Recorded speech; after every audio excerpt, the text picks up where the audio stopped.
গতকাল তো বাসায় এসেছি, বাসার অবস্থা খুবই খারাপ। মাত্র 7 দিন ছিলাম না, তাতেই অবস্থা খারাপ হয়ে গেছে। আর আজকে একটু ঘুম থেকে দেরি করে উঠেছি, কারণ কালকে অনেক জার্নি করে সে ঘুমিয়েছিলাম, দেরি হয়ে গিয়েছিল তাই। বাবু আমার সাথে উঠে গেছে, একটা ডিম সিদ্ধ করে ওকে ছুলতে দিয়ে তারপর কাপড় ভিজিয়ে রাখছিলাম অনেকগুলো, সেইগুলোই ধুয়ে দিলাম। বাড়ি থেকে যেহেতু হুট করে চলে এসেছি, অনেক কাপড় ময়লা হয়েছিল, সেগুলো ধোয়া হয়নি। তো বাসায় এসেই ধুয়ে দিলাম। আর বারান্দায় তো এত কাপড় মেলা জায়গা হবে না, ছোট বারান্দা, তাই ছাদে নিয়ে আসলাম। আর যেহেতু বাসায় আমার দেবর আছে, তাই বাবুকে রেখে এসেছি, কোনো সমস্যা হবে না।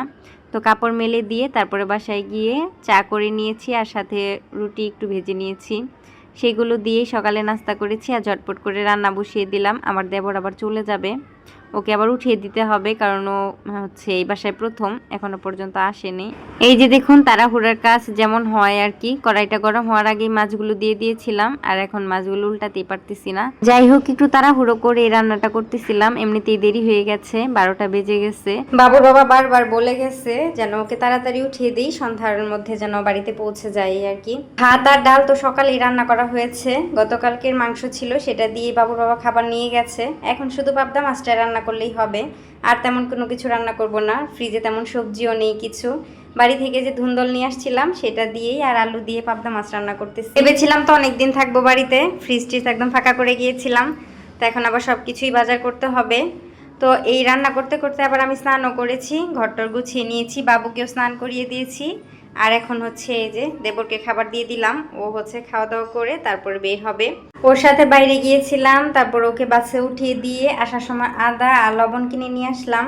বাবুর মনটা অনেক খারাপ, ও যেতে চাইছিল। আসলে আমার ছেলেটা সব সময় একা একা থাকে, তো বাসায় বাড়িতে গেলে অনেক খুশি হয়, কিংবা বাড়ি থেকে গিয়েও যদি আসে বাসায়, তাহলেও সে অনেক বেশি খুশি হয়।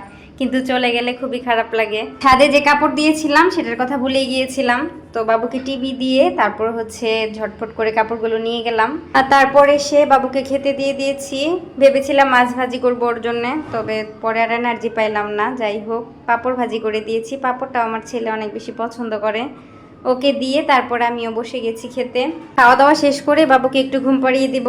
তারপর বাড়ি থেকে যে কাপড় এনেছি ওইগুলো কিচ্ছু গোছানো হয়নি, সেইগুলো গোছাতে হবে।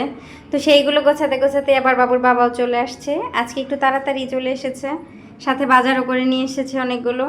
তো আমি মাছগুলো সুন্দর করে ধুয়ে রেখেছি, ফ্রিজে উঠাবো। আর সাথে কাঁচা বাজার, শুকনা বাজার টুকটাক কিছু করেছে, আরও করতে হবে। তো এর মধ্যে আবার বাবু উঠে গেছে, সন্ধ্যায় ওকে আবার ডিম রুটি ভেজে দিলাম। এইটা আমার ছেলের একদম কম্পালসারি খাবার, এই খাবারটা খুবই পছন্দ করে ও। আমি 2-1 দিন পর পরই ওকে এটা দিই। আর আমার ছেলেটা সুন্দর করে সাজিয়ে গুছিয়ে যদি খাবার দেই, তাহলে সে সুন্দর করে খাবারটা শেষ করে। ওকে খাবারটা দিয়ে একটু বসে বসে বাবুর বাবার সাথে টিভি দেখতেছিলাম। আসলে এখন আর সময় করে ওইরকম ভাবে টিভি দেখাই হয় না।